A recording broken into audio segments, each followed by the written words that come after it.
Studios, the AusBiz COB is the key stuff you need to know about the day in business and finance.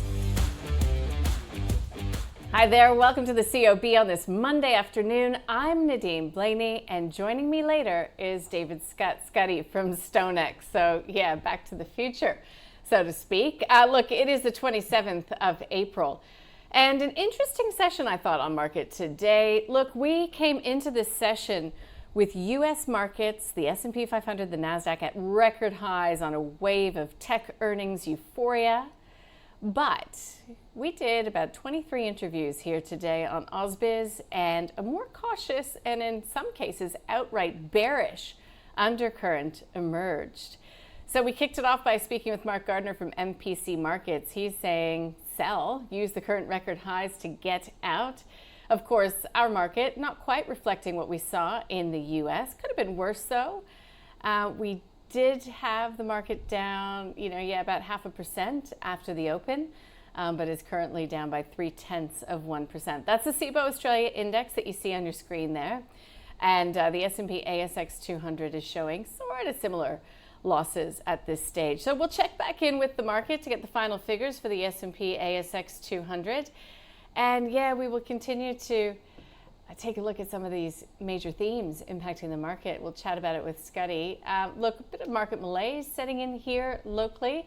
But one thing to watch is that we do have the gold miners. In fact, I think the gold miners collectively on track for their best performance in a week today. Newmont doing its part for that narrative as well. Newmont reported last week in the States, and the quarterly came in quite strong. Also, a bit of M&A on this Monday. You've heard that IFM Investors is looking to take over Atlas Arteria. It's been creeping up the register, but it certainly seems as if this might be the last hurrah for Atlas Arteria as a listed company. We'll get our analysis of that in our stock of the day a little bit later on. So yeah, here's a look at the gold space. And just as a whole, gold stocks are on course for the best day in 2 weeks, 2 weeks, as we're watching the gold price rise. At energy, we saw oil prices up more than 1% today. Peace talks between the U.S. and Iran stalling. Shipments through the Strait of Hormuz as well, very limited, keeping global oil supplies tight. So interesting that we didn't see a real read-through coming through to these energy names on your screen today. Also, technology did not follow U.S. tech stocks higher. I mean, we've got a lot of software exposure here. NextDC started its retail component of its raise, and shares down by 2.25%. Life 360, I guess, was mildly positive, but nothing to write home about, I wouldn't say. And the worst performing sector, utilities. And a lot of that had to do with Origin Energy. We'll get to it in the news, but downgrading the outlook for Octopus Energy. Actually, why don't we just go there now? It's downgraded that earnings guidance for Octopus Energy, reflecting UK regulatory changes and adverse weather. Also, some of its sales figures were not crash hot for the quarter. Megaport having a good day, though. Its subsidiary Latitude has won a 3-year compute and storage contract worth $25 million with a U.S. tech company. NextDC, I mentioned there, the retail entitlement of its share offer at $12.70 per share. Atlas Arteria surging after it received that takeover offer from IFM. And in the small end of the market, it had a bit of news around Biome Australia. Its share price did look a little positive on a patent application for a new probiotic strain. But why don't we get to some analysis, shall we? And for that, David Scott from StoneX is joining me now. Scotty, welcome. So here's the thing. U.S. markets at record highs. Is it justified? I mean, it's sort of a simple question to ask, perhaps not so simple to answer. G'day, mate. Great to be back. And you're right. I think we'll have a better read on what's going to look for after market close in the US on Wednesday when we get those big tech earnings really start to go and flood through. I know that from a fundamental perspective, I look at what's going on. I see with the energy constraints in the global economy right now, and I see these tech names powering higher like there's no energy constraint to be concerned about. If it wasn't for technicals, I would be outright bearish too, like some of your guests. But for the time being, the technical picture looks all right. So until I get a pricing that says otherwise, onwards and upwards. We saw U.S. consumer sentiment hitting a record low. We've got the Strait of Hormuz still shut. We've got the Mag 7, as you alluded to, reporting this week, alongside the Fed, the Bank of England, the Bank of Japan, the Bank of Canada. There's so much still to come. It's just, I find it extraordinary that we're watching this positivity, particularly with U.S. equities. It is, and really, it's just a one-trick pony, and that's the tech sector. And it's not just the US tech; it's tech all over. If you look what's happening across the Asian region here, I was looking at TSMC today. Just this huge blob on the market map. It is more than 50% of the TAIEX index. It was up another 5% when I last looked today. Same when it comes to Nikkei. It really is a haves and have-nots. Any index that has a large proportion of earnings coming through from the tech sector has been off to the races and probably trading at record highs right now. Any index which is more tied to the global economy and domestic economic conditions like the ASX, unfortunately, we're struggling at this point in time, and we're really lacking that big developed tech sector, still dominated by miners, still dominated by banks, and obviously at this point in time, we're still talking about the Strait of Hormuz being shuttered. It's pretty hard to get excited about that, particularly given we're now about to go enter our third month of the Iran war.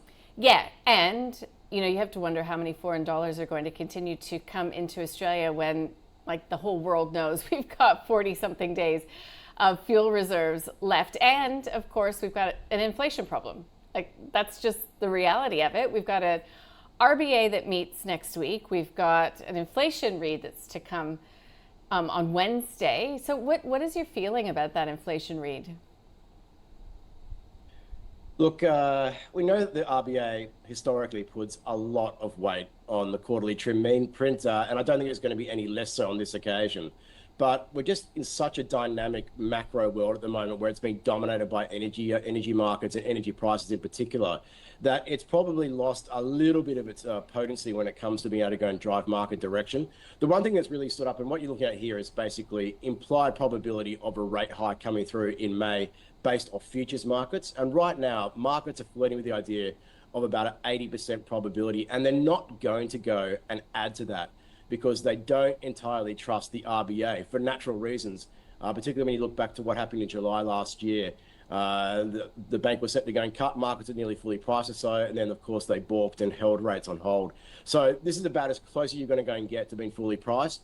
This quarterly trim mean print, though, we're going to get on Wednesday, it's just going to confirm that we've got a very bad inflation problem. It was already bad before the conflict, and now we've got this energy price shock coming through.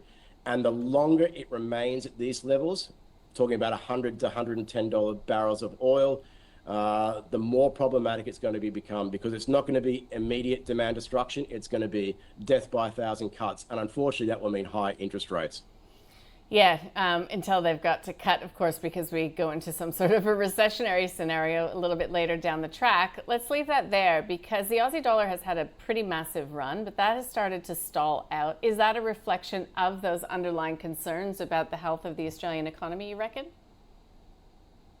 A little bit. The Aussie's been much more closely aligned with risk appetite, so it probably explains why it's sitting near multi-year highs. More recently, though, it's really struggled to go and capitalize. And given it's such a liquid market in particular, I'm using it as a bit of a cue that maybe it's giving you some sense as directional risk for broader risk appetite and those really high beta markets that have been flying. I'm talking stock markets, etc., over the past month. The fact that the Aussie's been unable to go and push to new highs just tells me that there is another layer of caution over the top there. It's obviously very tied to the cyclical economy and the global economy, but more so, it's a read on risk sentiment. So it's interesting to go and see that when you look at how it's performed relative to the likes of the NASDAQ, the Nikkei, South Korean KOSPI and the like, telling two very different stories at this point in time, at least over the past week or so. Yeah, okay. So we'll wait for that CPI read on Wednesday. Boy, Scotty, I think I've kind of lost track what's happening with iron ore. Have you been following that market as closely as you usually do? Why or why not? Not as usually, not as much as I used to do. It's still on the radar occasionally. I was actually looking at it today, but I was just thinking it looked very range bound. I think it was actually in a compression structure that I was looking at, which means that one form or another will probably go and break pretty violently in one direction. If I had to go and say which one, I'd say probably to the downside, how it's been trading recently. But no, it's not been a big feature for me. I know we'll get PMI data out of China coming through tomorrow, which may go and give us some insight there. It'll also have the steel index, the steel market PMI that comes out separately. But again, when you think about all the linkages to these really cyclical commodities like iron ore, it really comes down to, like we've been talking about so often over the past couple of months, what happens in Iran? What does it mean for global growth? And then how does China respond to the external shock that may or may not take place? It's just fascinating and almost unknowable at this stage when you've got peace talks on, off, every which way, apparently, from day to day. So we've got NASDAQ futures looking mildly positive right now, S&P 500 mildly negative. Now, I know there's a lot of time before the U.S. session gets going, but again, it's just going to be headline driven around what's happening in Iran. Anything else that we need to be aware of tonight? Not particularly. You flagged what the catalyst was today while we saw a bit of a recovery. Risk opened offered, I think, across the region. But then what we saw was that Axios report that came out. I don't know how many times we've been talking about a potential peace deal. This time it was going to be like, no, we'll just go and push aside all the other nuclear discussions for another time, just to go and come up with a deal to open the strait. Like, we've heard all this stuff before now. Markets are well and truly over it. So interesting to see that there hasn't been a huge market reaction in response. Over the course of the next couple of days, obviously the Fed meeting is going to be very interesting as well, Thursday morning, our time. I think that's going to go and be a pretty big macro catalyst, not just for broader risk appetite, but markets as well. Because when you look at it, the Fed's not going to do anything, and it's really unlikely to go and deliver a big, major hawkish surprise or a dovish surprise at that. So what it comes down to is that man on your screen right now. All things being equal, it will be his last time to go and address the media as Fed chair following a meeting. The question is he going to hang around until his term as governor expires in January 2028? And that is going to be a really key area to go and watch, along with Kevin Walsh's confirmation hearing in front of the Senate Banking Committee as well, which just happens to be on Wednesday with those tech earnings. So that is going to be the big, big day for traders and investors to be watching for. Okay, just a follow-up question on that though, Scotty. So what happens if Fed Chair Jerome Powell says that he will stay on as governor as opposed to will not? Like what's the catalyst and in which direction? So if he stays on, all things being equal, it'll go and give the composition of the FOMC a slightly more hawkish tilt than otherwise would be the case. If he was to go and leave, basically what it means is that Kevin Walsh can go and come in as governor and take his seat. And then Stephen Moran, of course, who was the Trump-appointed temporary member, seconded from the government, and opening would open up then for him to become a permanent member. And we know from previous voting patterns, he's been calling for cuts left, right, and centre, regardless of what's really going on. So that would go and give a more dovish tilt to the FOMC committee. So that's important to go and watch out there, because I just don't think there's going to be any real meaningful change in sentiment towards the statement. And of course, we don't get any updated forecast at this meeting as well. It's just going to be Powell. What are you going to do, mate? Yeah, right. Okay, well, looking forward to Wednesday then. It's going to be a big one. Scotty, thanks for joining us today. Have a good evening. You too. Take care. David Scott there joining us from StoneX. So, stock of the day, as I mentioned, was Atlas Arteria. IFM investors came in with an unsolicited offer, $4.75 cash per security, 10% premium to the previous close. So if they hit 45% ownership as well, that bumps to $5.10. So the offer will go to $5.10. And IFM already owns 35% of Atlas Arteria, so they're most of the way there. I asked Ben Richards from Seneca Financial Solutions and David Lane from Ord Minnett if it was a buy, hold, or a sell.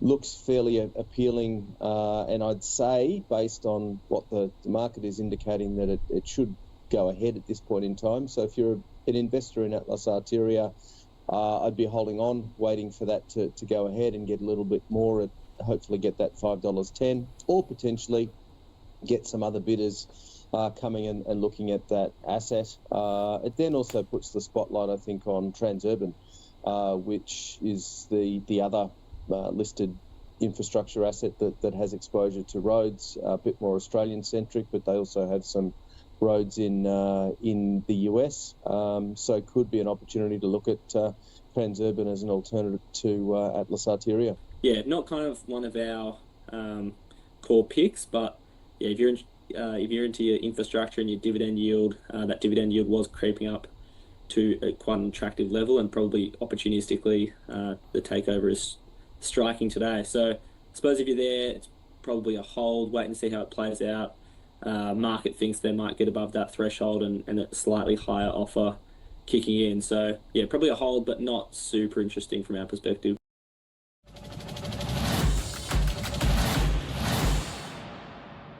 You've worked hard for your money all your life. Now your money needs to work hard for you.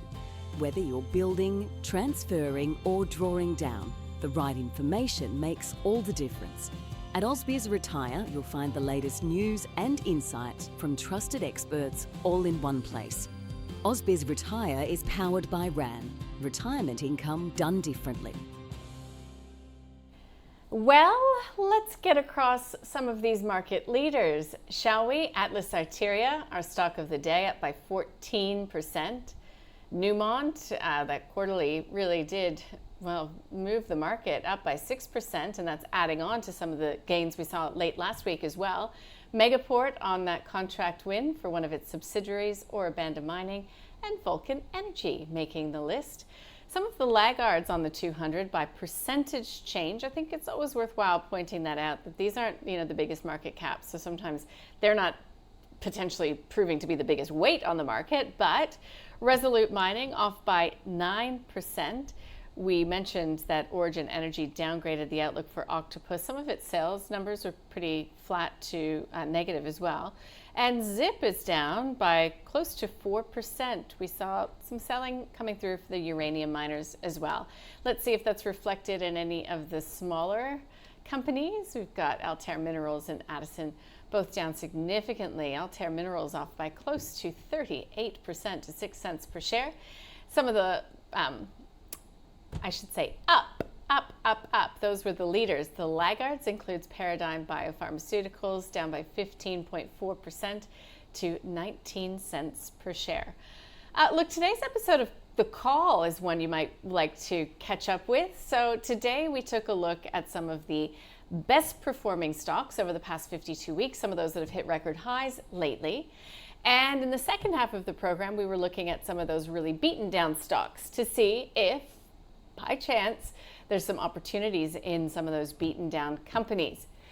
And so I'd really love for you to check out that episode. We talked Cochlear, we talked CSL, we talked SiteMinder, we talked REA. There's a whole bunch of them on there if you'd like to have a little listen. Now let's go to what's happening through the overnight period, and that includes quarterly earnings coming from Verizon, Southern Copper, and Domino's. So yeah, something we'll be able to hang our hats on tomorrow morning. And we also get that BOJ rates decision tomorrow. Quarterly updates here locally coming from Karoon, BPT Energy, and Whitehaven Coal. Here we go. Let's take a last look at the market, and the S&P ASX 200 finishing at 8,766, down 0.2% to start this week. Much of the nation on a holiday. I had a little walk around Sydney CBD just to stretch my legs after lunch, and yeah, it's pretty quiet. Mostly tourists in town. So we will get things back up and running tomorrow. Keep your eye on some of those headlines coming from, of course, the war in Iran. That will help determine what happens here largely tomorrow overnight in the States as well.